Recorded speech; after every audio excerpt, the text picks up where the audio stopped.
This is the story of the causes and the beginnings of the American Revolution. The roots of the American Revolution can be traced back to the end of the French and Indian War in 1763.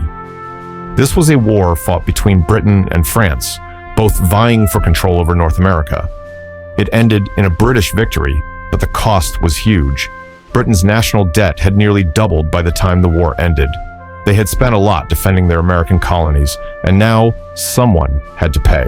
The British government decided that the American colonies, who had benefited from the war's outcome, should help repay this debt. And this is where the tension begins. In 1764, the British Parliament passed the Sugar Act, imposing a tax on sugar, molasses, and other imported goods. But this was just the beginning. The next year, the British introduced the Stamp Act of 1765, which placed taxes on every printed material in the colonies, from newspapers to legal documents. For the first time, the British were directly taxing the colonies without their consent. The colonists, however, had no elected representatives in Parliament, and they believed that without representation, they should not be taxed. This gave rise to the famous cry, "No taxation without representation." Protests erupted across the colonies, and in 1765, the Stamp Act Congress was formed. Delegates from 9 colonies gathered to declare that only colonial assemblies had the right to tax their people. They argued that taxation by Parliament without representation violated their fundamental rights as Englishmen. In 1766, the Stamp Act was repealed.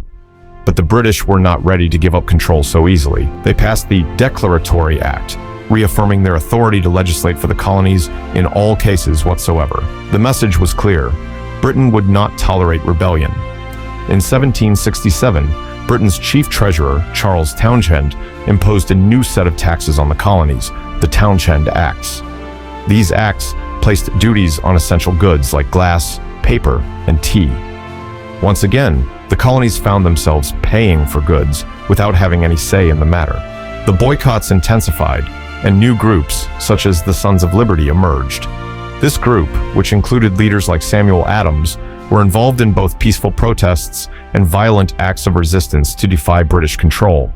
The British established a board of custom commissioners, whose job was to prevent colonial smuggling and illicit trade. The board was effective, especially in Boston. Boston merchants did not like the new controls, and they organized a boycott on goods included in the Townshend duties. In 1768, New York and Philadelphia joined the boycott, which also included the harassment of custom commissioners.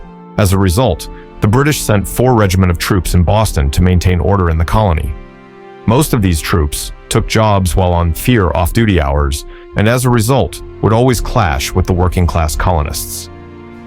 On the night of March 5th, 1770, a group of British soldiers, surrounded by an angry mob, opened fire on the crowd. 5 colonists were killed in what would become known as the Boston Massacre. This enraged the colonies. Samuel Adams and Paul Revere used it to stoke the flames of resistance, painting the British as ruthless oppressors. The colonists were no longer just protesting taxes.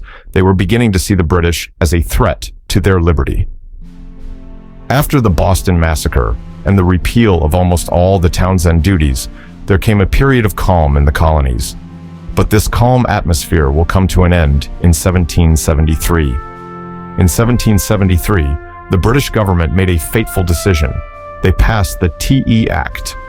This act gave the British East India Company a monopoly on the sale of tea in the colonies. Although the act lowered the price of tea, it cut colonial merchants out of the trade, and to the colonists, it was yet another attack on their rights. In late 1773, leaders in many colonies planned to prevent tea shipments from the British India Company into theer colonies. But in Boston, the shipments would not be allowed to leave the port. On the night of December 16, 1773, a group of colonists disguised as Native Americans boarded British ships in Boston Harbor. They dumped 342 chests of tea into the water. This would become known as the Boston Tea Party. In response to this, Britain passed 4 harsh laws called the Coercive Acts, known to the colonists as the Intolerable Acts. These laws were designed to punish Massachusetts for the Boston Tea Party. They closed Boston Harbor, placed the colony under direct royal control, allowed British troops to be housed in private homes, and permitted royal officers accused of crimes to face trial in England. But instead of isolating Massachusetts, these acts united the colonies like never before. In September 1774, colonial leaders from 12 colonies gathered at the First Continental Congress. They organized a boycott of British goods and demanded the repeal of the coercive acts. More importantly, they began forming militias, preparing for the possibility of war. By early 1775, British troops were sent to Massachusetts to enforce the coercive acts. Meanwhile, colonial militias, known as Minutemen, trained to be ready at a moment's notice. In April 1775, British military Governor General Thomas Gage received orders to seize colonial weapons stored in Concord, so he dispatched nearly 1,000 troops from Boston. He planned to take the colonists by surprise, but on the night of April 18, 1775, the alarm rang out. The British are coming. Thanks to writers like Paul Revere and William Dawes, the colonists were ready when British troops arrived in Lexington the next morning. At Lexington Green, 77 Minutemen faced hundreds of British regulars. Muskets were raised, but no one knows who fired the first shot. What we do know is that this shot would become known as the shot heard round the world. 8 colonists were killed, and the British marched on to Concord and destroyed all the guns and powders that was not removed by the Patriots. As the British regulars marched back to Boston, Minutemen harassed them, firing shots from all sides. By the time the British reached Boston, they had suffered over 250 casualties. The battles of Lexington and Concord marked the first military engagements of the American Revolution. Following these battles, the colonies wasted no time. In June 1775, the Second Continental Congress convened and formed the Continental Army, appointing George Washington as commander-in-chief. There was no turning back. The colonies were now fully committed to the fight for independence. The early stages of the American Revolution were defined by a series of political, economic, and ideological conflicts.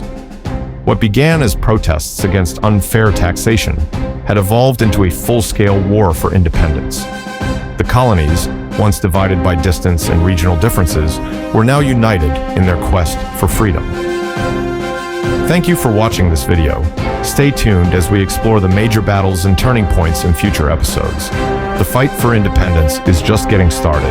Subscribe for more episodes on the American Revolution.